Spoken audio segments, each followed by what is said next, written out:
পৌঁছানো, কারণ অনন্ত আজাব থেকে নিষ্কৃতি পাওয়া এমনি খুবই সহজ ব্যাপার নয়।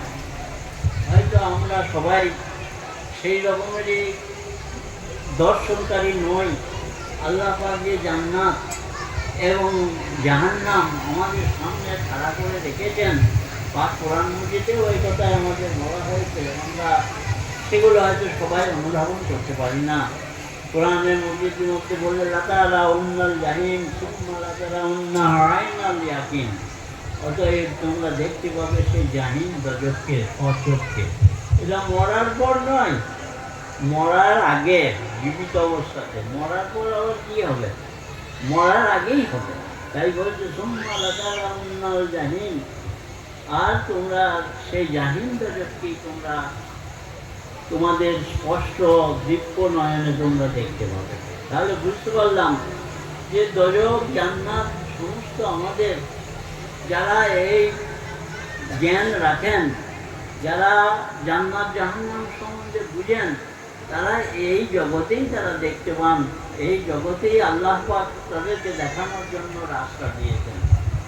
সেই রাস্তার মধ্যে একটা রাস্তা কোথায় পাবো? সেটা হচ্ছে এই পীর ও মুর্শিদের যে দরবারগুলো আছে, সেই দরবারের মধ্যেই আমরা পাবো। তাই আজকের এই অনুষ্ঠানটা এত গুরুত্বপূর্ণ। আমি আমার ফিউচার, আগামীকাল কোথায় যাব যদি আমরা জানতে পারি,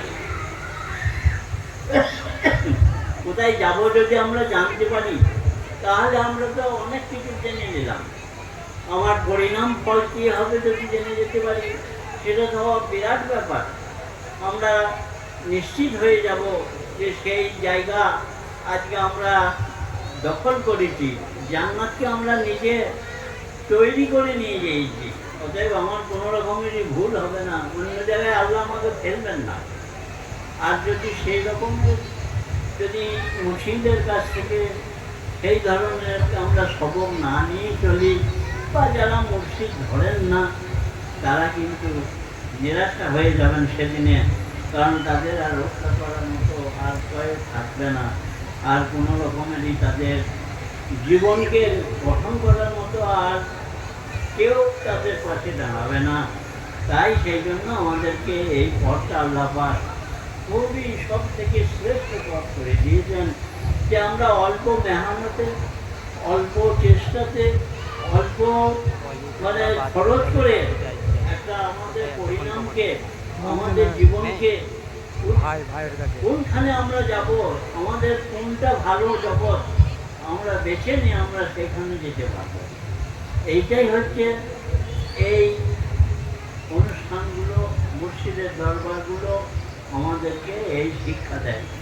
তাই আমরা খুবই ভাগ্যবানও বলতে পারি, আমরা যেন এই রকমের অনুষ্ঠান, আমরা যেন এই রকমেরই দরবার, পীর ও মুর্শিদের সন্নিধান আমরা হতে পারি, এবং আমাদের যে কিছু সবক নিতে হবে আখেরাতের জন্য, আমরা যেন তার চেষ্টায় থাকি এবং সেই আমলগুলো করি। এইটাই হচ্ছে আমাদের সর্বপ্রধান কাজ। তাই আজকে আমরা সেই জিনিসে উপস্থিত হয়েছি। আজকে আমরা সারাটি বছর ধরে আমরা যে আমল করেছি, নিজের নিজের সেই আমলগুলোকে স্মরণ করে আল্লাহর কাছে গুনার জন্য আমাদের মাফি চাইতে হবে। আর আমাদের ভালো কাজগুলো যেন আল্লাহ কবুল করেন, তার জন্য আল্লাহর দরবারে আমাদের ইনকেশারির সাথে, খুব বিনয়ীর সাথে আমাদেরকে আল্লাহর কাছে দোয়া চাইতে হবে। যাই হোক, আল্লাহ যেন আমাদেরকে সেই তৌফিক দান করুক। তাই আমরা আবার আগামীবার যেন আল্লাহ পাক আমাদের সকলকে এক জায়গাতেই আবার আনায়ন করেন। আল্লাহ যেন হায়াত আমাদের ওই পর্যন্ত দান করুন, যেন আগামী দিনে আমরা পরস্পরের সাথে আবার দেখা করতে পারি। এইগুলো আমি আমার বক্তব্য শেষ করছি। আল্লাহ পাক যেন আমাদের সেই তৌফিক দান করেন। আল্লাহুম্মা আমিন।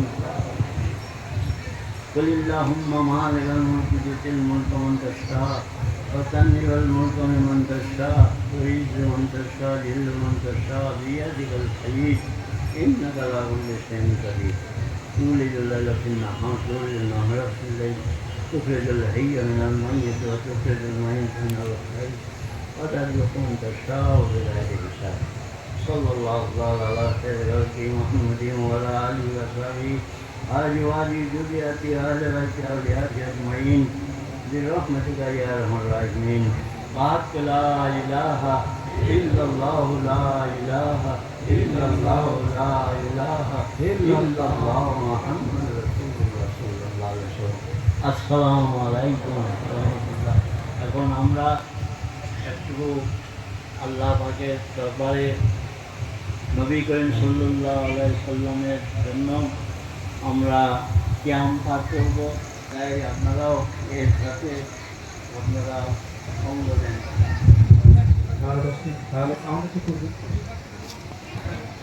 या नबी सलाम अलैका या रसूल सलाम अलैका या बिन सलाम अलैका